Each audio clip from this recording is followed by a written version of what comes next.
guys, so welcome back to Lex Reads. So in today's video, I wanted to talk about reading slumps. Now, currently, I'm not at a reading slump. I'm trying to figure out, is it a reading slump or I don't feel like reading? And I think I'm leaning towards I don't feel like reading. But there's like some days where I really want to read. I start reading, great. Next day, feel like reading. Next day, don't feel like reading. Then I get right back into it and I go right back into not reading. I think if I continue to do that, I might get into a reading slump, and I do not want to do that. I remember thinking when I was in a reading slump, like my basically tips to get out of it and books to read. I wanted to recommend you guys those tips and also some books to get into where if you are in a reading slump or if you don't feel like reading, but like you want to read, y'all know that feeling. Y'all know what I'm talking about. I know I'm not crazy. You don't feel like reading, but you do, but you still want to read. And these tips have helped me and they are currently helping me. So before we get started, don't forget to like, comment, and subscribe. So I picked up, of course, y'all know what I'm gonna probably say, Alexandria House. I picked up my first ever book that I ever read by her. It's called Romeo University. It's the Romeo University series. It's called Teach Me. I absolutely love that book. The first time I listened to it, and then I saw that it was available on Kindle Unlimited, and I started to read it, and I was able to get my juices back. Romance is a way for me to kind of get my, juices flowing and get back into reading because it it can sometimes not be so complicated. And this story, it had like some complicated, aspects to it, but at the end of the day that these two people are going to get together. That's the thing that I like about romance. They're like you're like guaranteed that they're going to get together. You're either going to have some bumpy roads, but it's going to be a happy ending. It's that fairy tale-ish. I love that. And she does that so well. I like a forbidden romance where you have the main character, Nadia. Is she is Nathan's teacher or professor. He's just going back to get his degree. And her thing is, look, I like you. I'm attracted to you. You're attracted to me. But I'm not dating no students. So once you graduate, let's see, what happens, where it goes. And it goes somewhere. Such a great story. Again, it got my juices flowing. Now I'm in that mindset where, okay, I want to read something else. And now I'm actually reading. Now, my number one tip, I would say, if you are in a reading slump, start with something very small, like a book that is 90 to 120 something pages. Another tip I would say is short stories because it's not a full length novel. You kind of get what you need and then you go into the next story, and then now you're back into reading. So I wanted to mention these three books, these three short story collections. So first is Alice Walker, You Can't Keep a Good Woman Down. I absolutely love her short stories. I did not know that she had wrote short stories until a couple years ago, and this was my first introduction. And you guys, oh, loved it so much. There is a story in here that talks about, I'm paraphrasing, but you have a young lady that sold her songs to a white performer, and she doesn't get credit, but he gets credit. And some years later they find out, wait, he didn't write that song. There was a black woman that wrote that song. It's Shade and Elvis, if you know what I mean. Again, such a great short story collection. I would urge you guys to read some of her short stories. Next, you already know J. California Cooper. I have so many J. California Cooper books. I've read so many J. California Cooper books. She does have full length novels, but she is known for her short stories. And y'all, oh, I love them so much. If you kind of like that Southern writing, that revenge, that's what you get. You will like her writing. My absolutely favorite short story collection of hers is Homemade Love. Who actually put her on the map is Alice Walker. Next is 90s books. Love me a good book that's set in the 90s and that was actually written in the 90s. A sister girl, book like that, Terry McMillan, those type of books. I notice a lot of the books in the 90s, especially, written by Black women, they tend to have like the friendship aspect, and like each friend has, something they're dealing with in their professional life and their personal life, and you get each aspect, beat those up, right? First, I would say Connie Briscoe, Sisters and Lovers. If you are a fan of Terry McMillan's writings, you would like Connie Briscoe. This is, four sisters. They, you got the oldest one that thinks she know everything. She's married, but that personal life is trash. You got, the youngest sister where she wants to get in a relationship. She wants to settle down. She's kind of like in a situationship. Then you have another sister where her man kind of trifling, so she taking care of the household. She got a kid, and Oh, it's all of that. Another good one is What Looks Like Crazy on an Ordinary Day by Pearl Cleage. This is a book that talks about a woman named Eva, I believe, or Ava, who has recently been diagnosed with HIV. And you see just the ins and outs of her dealing with her diagnosis. You see how other people around her, deal with it. And this is during a time where a lot of people were ignorant when it came to, that disease. And they just thought if they sit near you, you're going to get it. And just imagine that you have learned about this, diagnosis, and you're just trying to just live your life. You know what I mean? So good. She goes back to Atlanta to be with her, older sister, and you see her fall in love. You see her, and you see her try to get into relationships. You also see her sister's, situation with her life.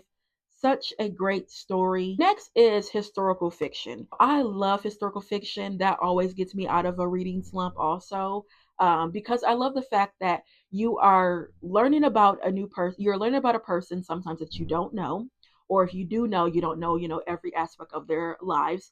And then you have that fiction part, which gives you that entertainment. I get the best of both worlds. This historical fiction book, I don't see a lot of people talking about it. I actually did a review on it. I'll put down below. But it is The Trials of Mrs. Rowlander by Denny S. Bryce. She is a very good historical fiction writer, by the way. This book, y'all, and this person is a real person. Alice Jones, aka Alice Rowlander. She was married to Lenny Rowlander, and Lenny came from a lot of money. He was in the league of like a Rockefeller. Lenny's mind was a little delicate, and she marries him. She doesn't tell Lenny that she has some black descendants. And when I say black descendants, like way, way, way, way, way, way, way, way black.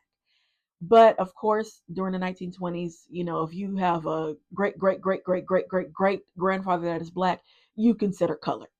And that's what happens with this because they feel like she was deceiving to him. You didn't tell him that you were, black and all of that. Y'all, they go to court and it's a whole situation. This trial was actually inspired by Passing. Nella Larson, the book Passing, it was inspired by this trial. And if you guys have read that book, fantastic. That's another book that is short and sweet that you could read in a day that'll get you out of your reading slump. But when I found that out, I was so intrigued. Actually, how I found out was Victoria Christopher Murray's historical fiction solo book, Harlem Rhapsody, that talked about Jessie Redmond Fawcett, who is an author during the Harlem Renaissance. And it was a scene where, she had met with Nella and she had all these papers. And Jessie was like, why you have all these newspapers? And she's like, girl, I'm doing this research about this case. Have you heard about it? Prime example, an historical fiction book that I'm learning something. And then lastly, I would say if you're trying to get out of a reading slump, messy books can really get you out of it. I know for me it can. And when I mean messy, I'm talking about the drama. I'm talking about somebody sleeping with somebody's man, all the secrets and lies, deception.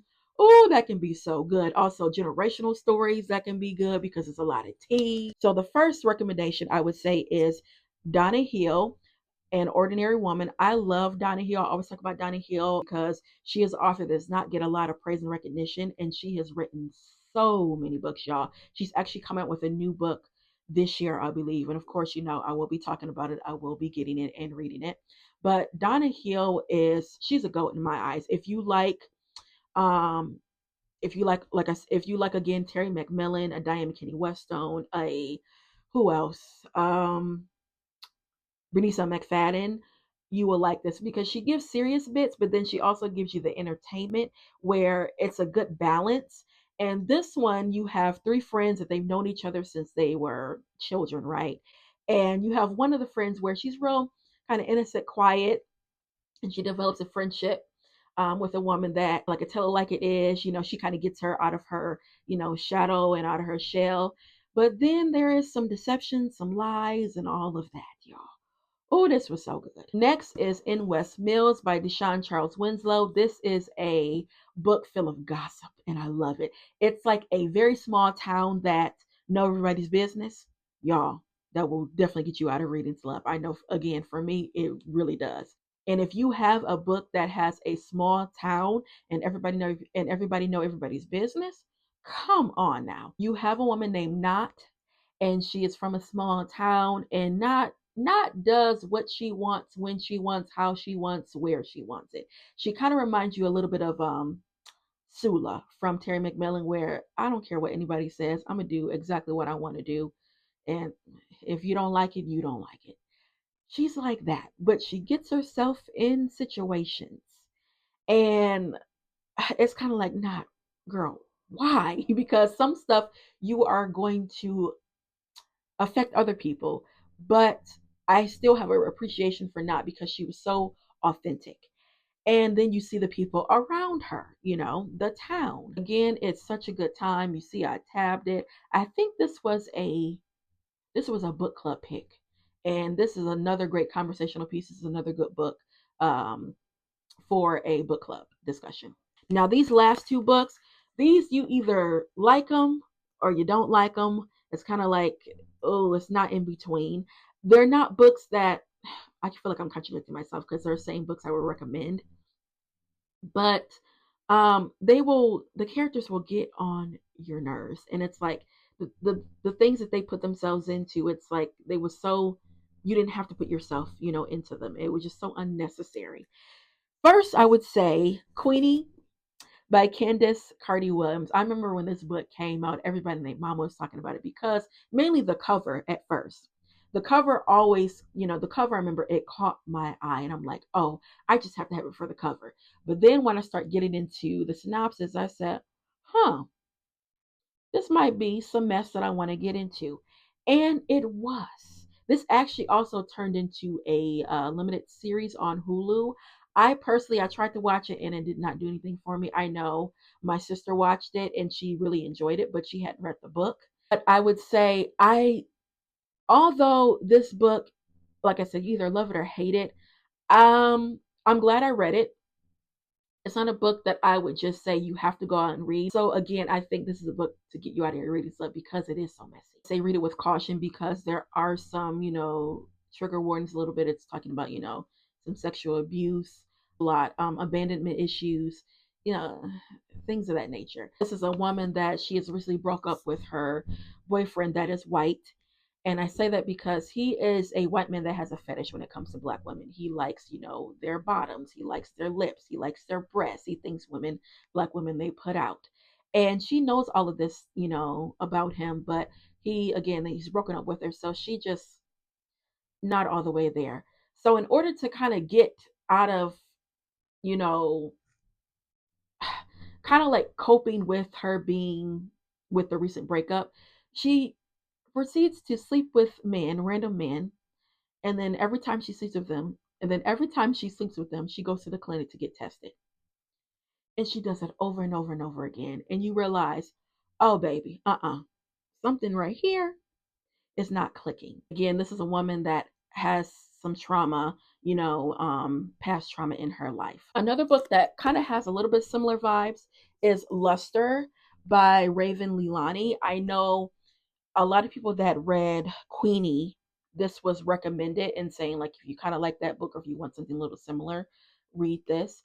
And this is another woman that makes stupid decisions. She's young. She's in her, I want to say, mid 20s or early to mid 20s. And she gets involved with a man that is married, but I believe it's an open marriage. And I believe the wife knows about it. It's real. Oh, Lord. It's a situation. The good thing about this one, it's short. Remember, I think I got this for my 30th birthday. Yeah, because I wanted this because, and my sister bought it for me, because I did enjoy Queenie to a certain extent. And I was like, well, you know what? I kind of want to see what this is about. And it was a debut, novel by a black woman, young black woman. And also, this book will make you, it was just so quirky because you have the man that she's actually involved with, the married man. His wife invites her over, I think, to basically live with them, to be like a nanny or something like that. And the child that they have adopted is a black child, and she has some identity issues because I mean, it's things like the mama don't know anything about like black culture. She doesn't understand anything about black hair. It's so complicated, y'all. And this will have you just basically yelling at the book, like, girl, why are you doing what you're doing? Like, are you, come on now. But I thoroughly enjoyed it because I had, those feelings, and I was literally talking back at the book. If you like to talk back to books, this will be one that you will probably enjoy. So yeah, guys, that is it when it comes to my recommendations of getting out of a reading slump. Also, my tips again: start with something very small. Start with some short stories. Have some books with some, messy drama, some generational stories, small town gossip. And then also, I would say the last tip: if you don't feel like reading, don't read. This is a hobby. I always say this is a hobby. It's not that serious. It's some days, for me, I'm an avid reader, but I don't read every day because some days I don't feel like reading. I want to either scroll on TikTok, scroll on Instagram, scroll on YouTube, or watch me a good movie.